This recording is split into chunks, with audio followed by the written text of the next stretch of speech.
pas sûr, moi, qu'on descend de Adam, là. J'y crois pas, cette histoire-là, moi, qu'on descend de Adam, là.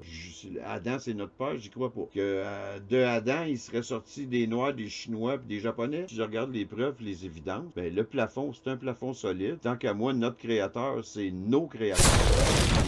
Des scientifiques sont venus créer la vie ici. Ça a pris des biologistes, des scientifiques, des musiciens, ça a pris des généticiens pour créer toutes les races, les espèces, puis tout ça. Soit qu'on croit à la version magique du bon Dieu, ou bien on croit à la version scientifique du bon Dieu. J'ai créé l'homme à mon image. Puis l'homme, il a même dit dans la Bible en français, la Bible de Jérusalem, il dit « Faisons l'homme à notre image ». Quoi que je crois qu'il y a un dôme solide dans le ciel. Ça, ben, c'en était une raison que j'ai montrée, c'est qu'on voit, on peut voir son armature. Les bombes qu'ils ont lancées à l'opération Fishbowl, c'était un plafond solide, ils l'ont jamais traversé. C'est peut-être juste d'hydrogène, mais je vois pas pourquoi il y aurait une armature comme ça. Si on regarde avec des jumelles ou des caméras de vision de nuit, ben tu vois des armadas dans le ciel qui se promènent, là, que c'est pas des humains, là, ça, là. Il y a des armadas qui volent à des vitesses folles en haut, là. Ben, tu sais, si admettons que c'est une création scientifique, la Terre, ben ça prend des équipes d'entretien, là, comprends-tu? Tout immeuble a son équipe d'entretien pour le chauffage, l'air climatisé,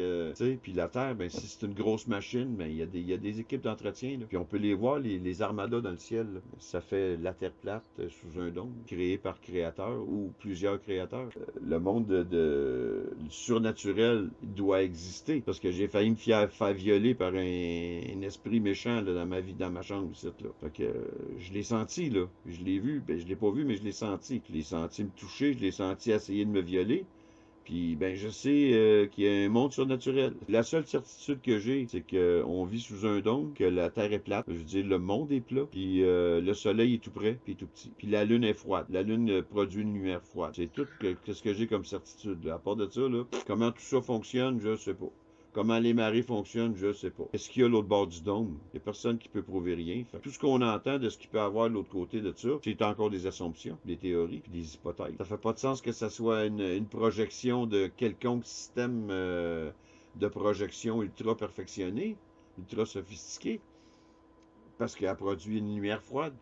Une projection ne va pas produire de lumière froide. On est capable de distinguer ces cratères à l'œil nu. C'est encore une preuve que c'est pas une affaire qui est à 400 000 km de la Terre. C'est pour dire que l'eau, ça colle sur une boule qui spinne à 1600 km à l'heure. Moi, je crois pas. Parce que ça prend une science, de la pseudo-science magique, là, la gravité, puis la création de l'univers avec une explosion de 14 milliards d'années. D'où vient l'eau, puis de l'eau intelligente. Ça se trouve, on est peut-être dans le bureau d'un scientifique. La Lune, c'est une projection. Ça peut pas être une projection puisqu'elle produit une lumière froide. Il y a quelque chose qui l'allume. Elle semble se recharger. Elle se recharge quartier par quartier, puis elle se décharge quartier par quartier. Elle se recharge, tu sais, c'est ça qu'à toi 28 jours, elle se recharge.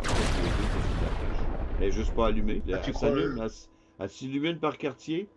Comme quand tu charges ton téléphone, tu as une petite ligne, deux petites lignes, trois petites lignes, quatre petites lignes. Fait que la Lune se recharge par quartier, puis elle se décharge par quartier, c'est tout. Elle se recharge de quelle façon? Le champ magnétique de la Terre, aidé par le Soleil. Il fait plus froid dans la lumière de la Lune que dans son ombre. Tu sais, les gens ils disent, ah ben, dans les cratères, tu vois de l'ombre. Oui, comme tu vas voir de l'ombre à côté d'une lumière, là, où est-ce que la lumière se rend pas complètement. C'est dur à dire comment je veux le dire, là. Mais si la Lune est autoluminescente, puis elle s'allume quartier par quartier, ben, c'est sûr qu'elle va créer de l'ombre à côté, dans les cratères. Il y a une autre chose, la Lune, elle semble être transparente aussi.